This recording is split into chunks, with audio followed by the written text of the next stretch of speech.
ओम जय श्री हरि। धर्मशास्त्रों और आचार्यों के कथनानुसार व्रत, कथा, उपवास, पुण्य, दान, जप तथा धार्मिक अनुष्ठानों का बहुत महत्व है। किसी भी विशेष अवसर पर किया गया दान अगला जन्म होने पर भी 100 गुना होकर प्राप्त होता है। इसी तरह वैशाख मास में ब्रह्म मुहूर्त में नहाने से और पूजा पाठ करने से और कथा का महात्म्य सुनने से हमारे सभी पाप कष्ट नष्ट हो जाते हैं। वैशाख मास के 5वें दिन की कथा नारद जी कहने लगे, हे राजन, वैशाख मास सब धर्मों, सब प्रकार के तपों, सब महीनों और सब दानों से अधिक क्यों है? सो यह सब हे महाप्राज्ञ, अब मैं तेरे सामने कहता हूँ, तू ध्यान से सुन। जब सब युगों का अंत होता है तब सब देवताओं के राजा शेषशायी श्री विष्णु भगवान संपूर्ण लोक और जीवों को अपने उदर में समेट प्रलय के समुद्र में शयन करते हैं और योग माया के प्रताप से अनेक होकर भी एकता को प्राप्त होते हैं।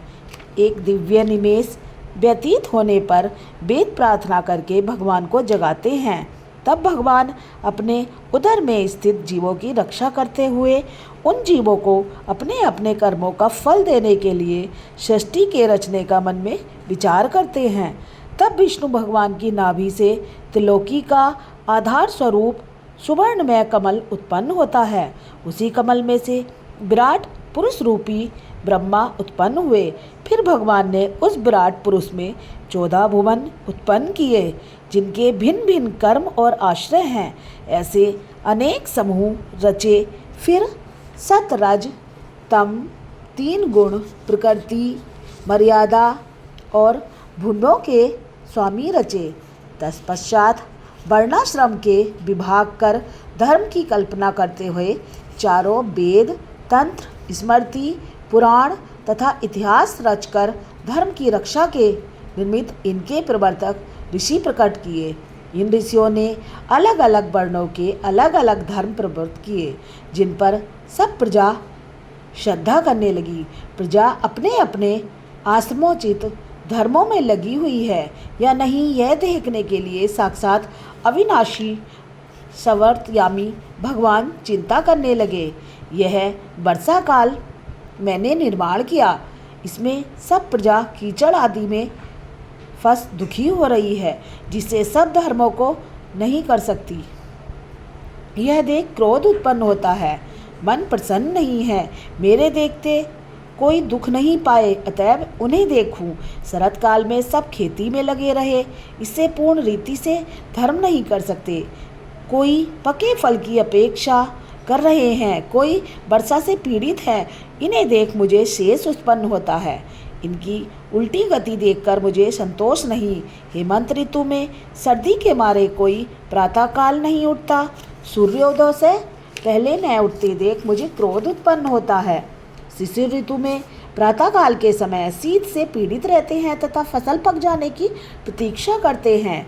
फिर जो मनुष्य जाड़े के मारे प्रातःकाल स्नान करने के लिए केवल सोचा ही करते हैं, उनका शुभ कर्म लुप्त होता जाता है, जो कभी पूरा नहीं होता। यह समय प्रेक्षण का नहीं है। ऐसा विचार कर भगवान ने वसंत ऋतु को संपूर्ण पातकों को निवारण करने वाला माना है। यह ऋतु स्नान, दान, यज्ञ, क्रिया, भोग और सब प्रकार के धर्मों का साधन करने के लिए बड़ी अनुकूल है। इस ऋतु में धनवान सब वस्तु बिना प्रयास ही प्राप्त करते हैं। जैसे लोगों को धन से सुख मिलता ही है, जो विष्णु भगवान के आधारभूत प्राणी हैं, उनके धर्म का साधन ही द्रव्य है। वसंत ऋतु में संपूर्ण द्रव्य प्राणियों को सुखदायक होते हैं। दान योग्य, धर्म योग्य और सब कुछ भोगने योग्य, निर्धन, लूले, लंगड़े, व्याकुल और महत आत्माओं को संपूर्ण द्रव्य और जलादि सुलभ है। इसमें संशय नहीं है। मेरे प्रियजन इन द्रव्यों से अपनी आत्मा का हित साधन करते हैं। पत्र, पुष्प, फल